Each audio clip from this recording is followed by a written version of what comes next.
Welcome back. To those of you who have seen the previous episode, you're ready to start diving into the details.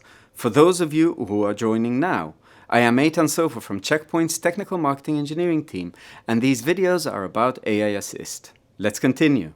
But before we enable AI Assist in Smart Console, it is worth referring to SK 182844.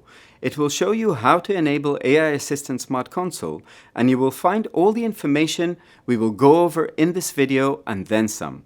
How to enable AI Assist, configure it, which versions are supported, and more. Note that currently, AI Assist is supported with only one management server installed. Open your Management Console and go to Services in the left menu. Enable the AI Assist, agree, and close.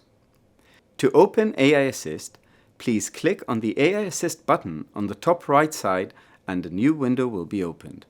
Click on the three dots button to get the following options: New Chat, Export Chat, Chat History, Suggested Questions Feedback, Follow-up Suggestions, and Prompt Security, which offers basic, optimize, and strict settings to secure the interactions with the AI.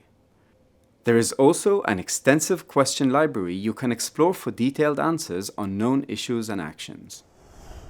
In the next 4 episodes, we will see more examples of how to use AI Assist and dive deeper into more complex scenarios. Stick around and watch the next episode or jump out to our playlist to watch more Checkpoint technology videos.